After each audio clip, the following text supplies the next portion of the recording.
Dipikir Habaib takut kali? Enggak, saudara. Ini gerakan mereka, gerakan Neo PKE. Kali ini Habib Rizik memberikan tanggapan yang sensasional, yang dimana dia memberikan narasi kalau para habaib sekarang ini tengah dizolimi, habaib sekarang tengah diintimidasi. Dengan cara apa? Kajiannya di mana-mana dibubarkan. Polisi kemana? Apa mereka tuh piaraan polisi? Piaraan tentara? Piaraan rezim? Ini ada apa pengajian dibubarkan begitu? Selama ini Habibnya pada nggak ngelawan. Kita perang aja. Saya siap untuk kobarkan perang melawan mereka dengan backingnya, sudah. Takbir. Kajiannya di mana-mana dibubarkan. Habib Syekh Solo dibubarkan. Habib Syekh Assegaf Solo, saudara, acaranya dibatalkan gara-gara diancam. Dari mana duitnya? Dari mana duitnya? Habib Naufal Alaidrus juga dari Solo, saudara. Lembutnya orang kalau ceramah, saudara. Dibubarkan acaranya gara-gara diancam. Maka amannya bumi tergantung amannya habaib seluruh Indonesia. Kalau Habib di Indonesia sudah tidak aman, bukan cuma Indonesia yang tidak aman, tetapi bumi akan dihancurkan oleh Allah Ta'ala. Habib Novel Alaidrus Solo dibubarkan, Habib Fulan dibubarkan, Habib Fulan dibubarkan, sampai Habib Rizik Syihab pengajian pun dibubarkan katanya. Akhirnya dia memberikan pernyataan di video terbarunya bahwa ada pembiaran terhadap kelompok-kelompok yang kemarin berkonflik dengan FPI. Dengan pernyataan seperti ini, Habib Rizik Syihab semakin menjadi-jadi marahnya. Taruhlah dia marah, yang dimana memberikan pernyataan bahwa kemana ini TNI Polri, kok tidak menjaga habaib, tak menjaga habaib katanya. Pecat ini Kapolri, dia sudah membiarkan pengajian-pengajian habaib di mana tempat dibubarkan. Kenapa? Harusnya kan habaib ini dijaga, polisi harus mengamankan. Tetapi kenapa membiarkan sampai terjadinya bentrok? Setelah terjadi bentrok, apa yang dilakukan oleh Habib Rizik Syihab beberapa hari kemudian? Bahkan Habib Rizik Syihab ini tidak tahu jabatannya di negara apa, tidak tahu dia ini sebagai apa, kepentingannya apa, kedudukannya apa. Tiba-tiba dia meminta Kapolri untuk dipecat dari jabatannya. Siapa Anda? Makanya saya minta kepada Bapak Prabowo segera pecat Kapolri yang sekarang. Gara-gara Anda tidak dipercayai, nasabnya tidak dipercayai oleh umat, pengajiannya sudah banyak ditolak dan lain sebagainya. Anda merasa terzolimi, lalu ingin Kapolri dipecat. Dengan narasi-narasi apa? Ada pembiaran katanya. Apakah mereka ini yang sekarang menolak-nolak nasabah Alawi, menolak acara-acara Ba'alawi? Mereka dituduh dengan tuduhan yang macam-macam. Salah satunya dituduh didanai oleh koruptor dan lain sebagainya. Ini kan kekonyolan. Kok mereka marah? Apa mereka dibayar koruptor? Apa mereka dibayar para bajingan? Apa mereka dibayar mafia? Dan saya juga mau tanyakan polisinya, tahu mereka mengganggu pengajian, kenapa diam? Kenapa nggak diproses? Kenapa nggak ditangkap? Ketika dulu mereka jaya-jayanya, seolah-olah mereka di atas angin, mereka melakukan berbagai macam hal yang seolah-olah mereka anti hukum, teman-teman. Bukan cuma FPI, ada beberapa oknum ormas-ormas ini yang melakukan kegiatan-kegiatan serupa. Salah satu contoh, kita akan flashback kepada salah satu masjid, yang dimana masjid ini ingin dibangun, ingin dibesarkan tanpa adanya konflik. Dari tahun 2001 masjid ini dibangun, tidak pernah adanya konflik horizontal, tidak ada hal negatif kepada masjid ini. Kita sebut Masjid Imam Ahmad bin Hambal, yaitu Miyah, yang dimana Miyah ini sudah dibangun, sudah berjalan lebih dari 10 tahun, 15 tahunan kurang lebih. Tidak ada konflik di dalam masjid ataupun di luar masjid, di sekitaran masjid, dan masjid selalu ramai akan jemaah. Entah itu sholat 5 waktunya, kajian pekanannya, beserta aktivitasnya untuk membantu orang-orang sekitar, kepada fakir miskin, dan lain sebagainya. Berjalan sesuai fungsinya itu masjid, memberikan kemaslahatan kepada umat. Tetapi ada fakta yang sangat menarik. Kalau kita mau mengambil pelajaran dari ucapan Habib Rizik Syihab, dari pertama dia dibubarkan pengajiannya oleh PWILS, menuduh-nuduh semua orang PKI, menuduh-nuduh semua orang tidak beragama, menuduh berbagai macam hal. Tapi bagaimana dengan mereka yang dimana membekukan pembangunan masjid yang tidak ada konflik sama sekali? Kalau Habib Rizik Syihab jelas berkonflik, nantang perang kepada umat.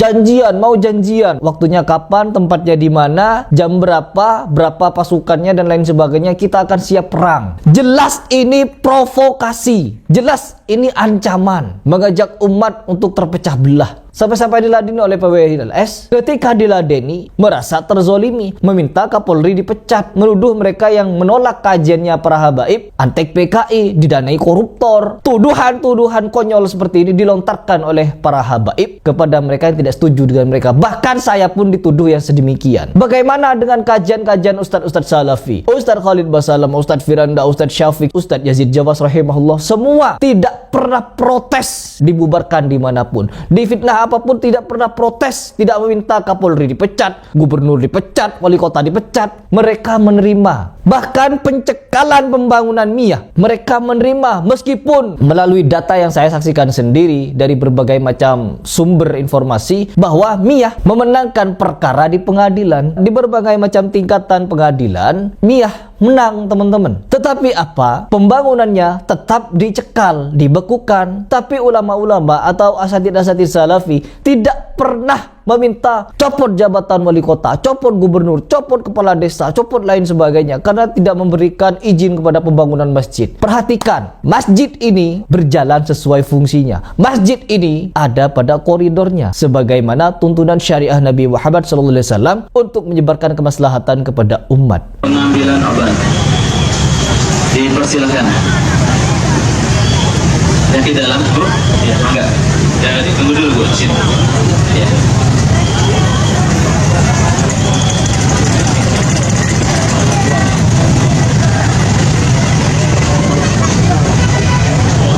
Ya, bagi ibu-ibu juga yang ingin diperiksa penyakit dalam juga bisa di sini di Bapak-bapak. Tetapi pembangunannya sampai sekarang belum ada ujungnya. Apa isu yang dibangun oleh para penolak pembangunan? Sampai-sampai di demo, Miyah di demo, teman-teman, oleh orang-orang. Ya Allah, siapa yang hobi-hobi demo?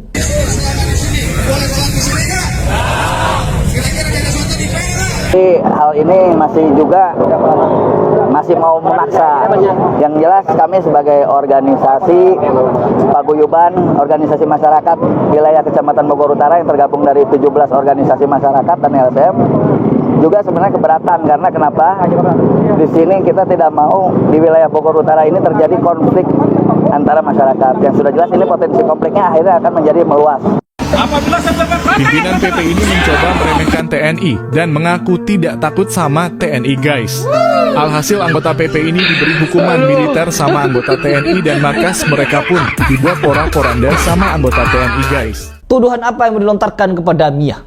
Yang dimana Miyah sendiri kalau mau dituduh teroris, jangan berikan izin pembangunan Masjid Miyah. Karena apa? Ada teroris di dalamnya, bekerja sama dengan teroris, dengan ISIS. Gak ada satupun bukti yang menyatakan bahwa orang-orang Salafi, terkhusus Ustadz Yazid Jawas rahimahullah, beliau memberikan dukungannya terhadap ISIS. Kata Al-Habib Mukathir, mereka ini Khawarij ini dan terus akan membuat kerusakan.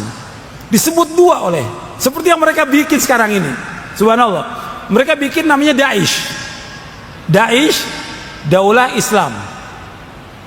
Daesh, Daulah Islam Irak wa Syam. Daesh atau ISIS. Ya. Kata Ibnu Katsir, anda perhatikan Ibnu Katsir ini pada abad ke-7.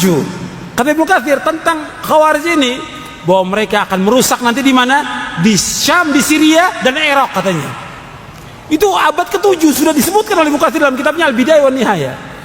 Bahwa kelompok ini Khawarij akan merusak Syam dan Irak. Disebutkan Syam dan Irak. Dirusak semuanya. Perempuan-perempuannya dirusak, anak-anaknya dirusak. Anda bisa bayangkan ya? Sudah dilihat oleh ulama demikian kerusakannya mereka pada zaman itu. Berbeda dengan FPI, yang dimana Habib Rizik sendiri pun memberikan support, dukungan kepada ISIS.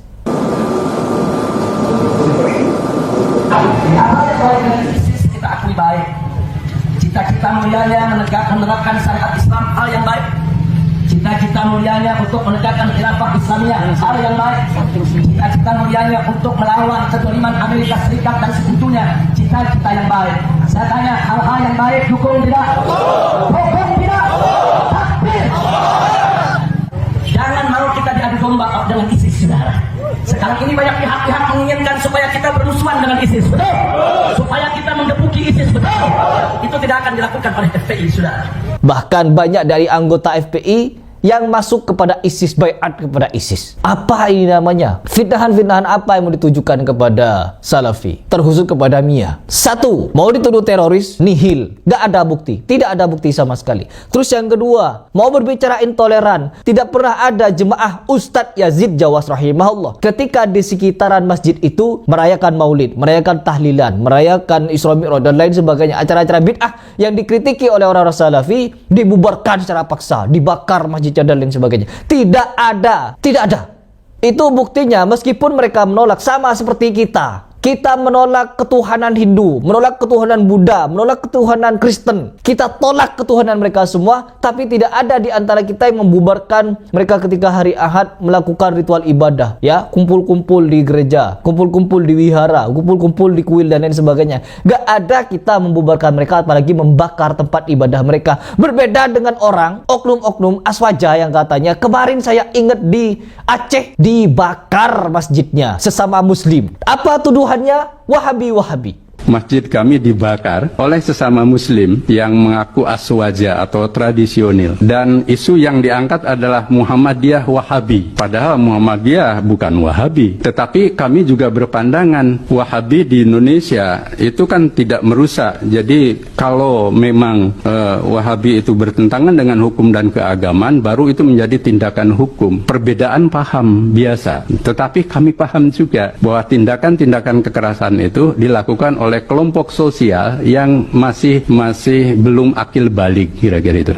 Nah, disitulah yang dewasa harus paham. Nah, dengan contoh ini maka membangun pusat-pusat keunggulan menjadi sangat penting.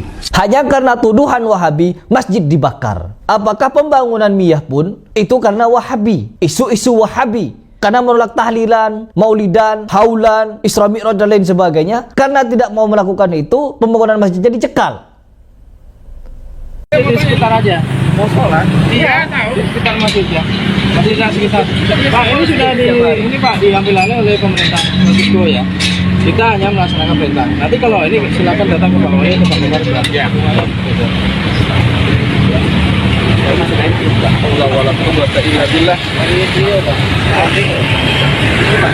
Dari Trio mau pagi bawa makanan. Apa karena itu kalian lebih bertoleransi kalau begitu kepada orang yang jelas-jelas musyrik, yang jelas-jelas kafir, jelas-jelas tidak menyembah Allah Subhanahu wa taala, bahkan ketika beribadah menghina Tuhan kita. Kepada mereka bertoleransi, kepada sesama muslim tidak.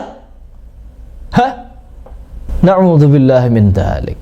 Jadi mari saya ingin mengajak kalian berpikir, kalau memang tuduhan kalian Wahabi ini menjadi penyebab dilarangnya pembangunan masjid, maka bagaimana dengan Masjid Al-Barkah di Cilengsi? Masjid Al-Barkah Cilengsi bersebelahan dengan Polsek. Bahkan tidak jauh dari masjid tersebut ada masjid jami'nya orang-orang NU. Tetapi tidak ada masalah. Orang-orang NU pun banyak yang sholat ke Masjid Al-Barkah. Tidak ada masalah sama sekali. Kalau memang teriakannya Wahabi untuk mencekal, membekukan pembangunan Miyah. Apalagi mau dituduh apa? Mau dituduh PKI. Ya, Ustadz Yazid Jawas beserta jemaahnya mau dituduh PKI. Tidak ada bukti. Gak ada bukti, teman-teman. Apa? Mau dituduh apa lagi? Mau dituduh anti teroris, tidak ada bukti. Mau dituduh intoleran, tidak ada bukti. Mereka ini membubarkan kajian-kajian orang-orang yang mereka tentang Salafah ini. Karena apa? Orang-orang Salafi ini tidak pernah main kekerasan, tidak pernah main ribut-ributan, bakar-bakar masjid. Tidak pernah, teman-teman. Yang mereka lakukan ilmu. Ketika mereka mengatakan tahlil bid'ah, maulid bid'ah, haul bid'ah dan lain sebagainya, mereka tidak pernah serta-merta ketika ada pelaku bid'ah lalu dijahati, dizolimi. Gak ada. Bahkan Masjid Miyah itu memberikan kemanfaatan bagi orang-orang setempat. Tapi sekarang ketika pembangunan itu dibekukan, sholat 5 waktu, orang-orang di sekitar sana harus nyari masjid yang agak jauh. Na'udzubillah min dzalik. Apa sebenarnya yang terjadi? Heran saya. Dituduh teroris tidak ada, dituduh intoleran tidak ada, dituduh PKI juga tidak ada. Yang ada apa? Ya Wahabi. Apa masalah mereka dengan Wahabi? Karena maulid tahlil tidak pernah ada. Itu bukan masalah sebenarnya. Kalau kalian bertoleransi dengan orang kafir, maka dengan sesama muslim yang berbeda pemahaman syariah, ya kalian tidak boleh mencekal-cekal sedemikian rupa.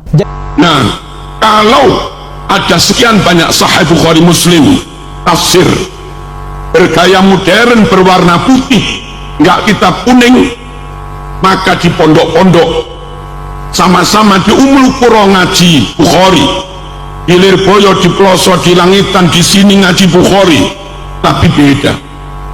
Di sini Bukhari yang lawas, di sini Bukhari yang kitab kuning, yang merujuk kepada makhtutot lawas tanpa ada edit-edit.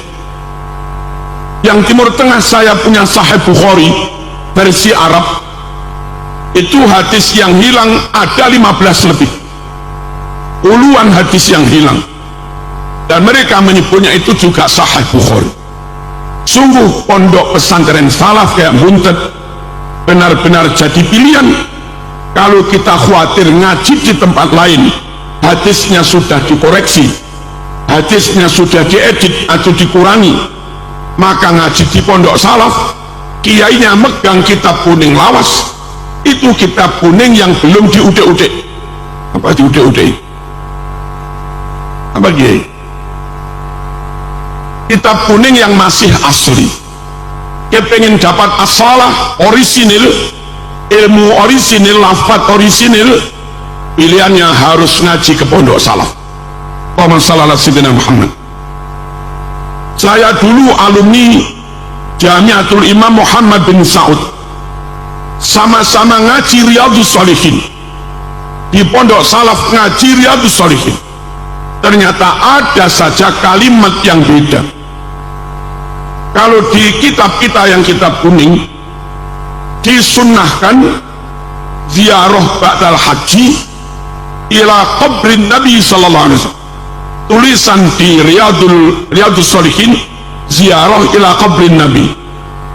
Man hajja walam yazurni faqad dafani. Siapa yang haji enggak menziarahi aku, berarti dia sakru dengan saya. Tapi yang versi Saudi sama-sama Riyadhus Shalihin, tulisannya bukan ziarati qabrin Nabi, tapi ziarati masjidin Nabi.